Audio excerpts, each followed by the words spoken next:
Today, we're going to talk about a verb that seems so simple, but is secretly the most powerful one you'll ever learn in English. Yeah, we're talking about the verb to be.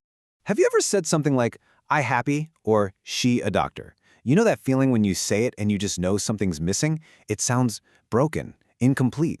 Well, there's a really specific reason for that, and it's what we're diving into today.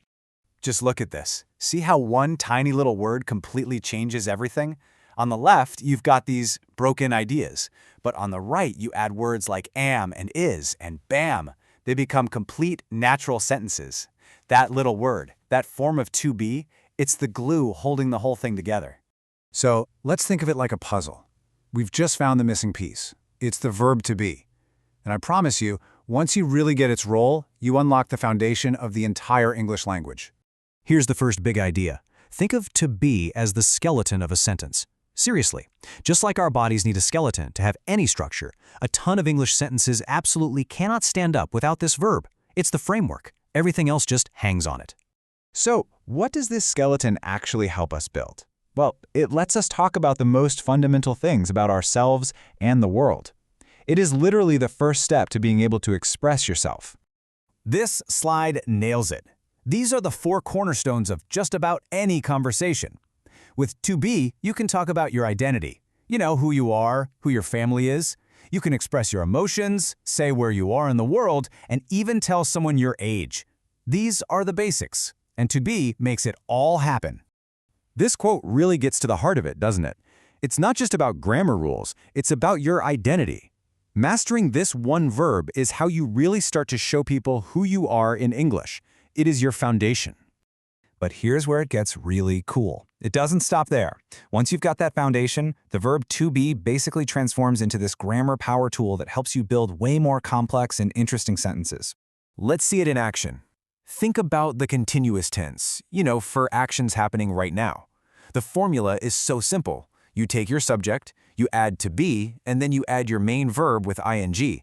I am working. She is studying. You literally can't make this tense without it.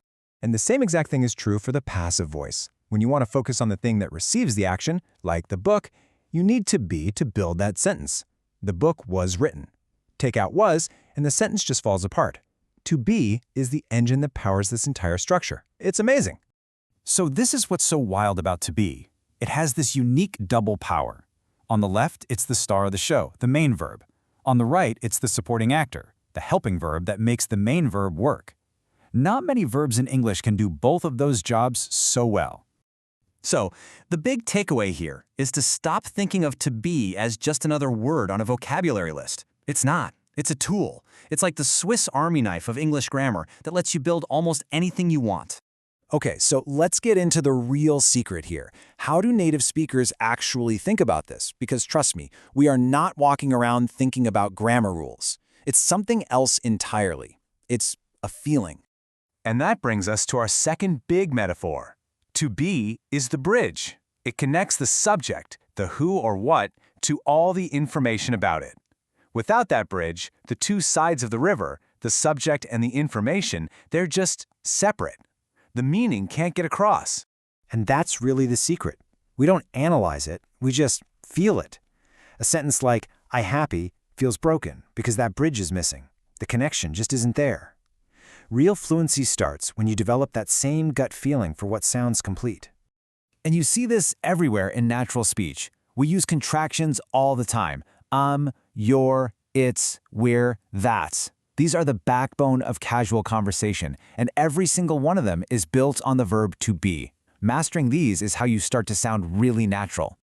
This is so important, especially if your first language is something like Spanish. In some languages, you can just drop this kind of verb, but in English, nope, it is non-negotiable. You have to say it. The bridge has to be there, always. Okay, let's wrap this all up. If you only remember one thing from all of this, what should it be? Let's get to the final takeaway. This chart pretty much says it all. It is incredible how dominant this one verb is.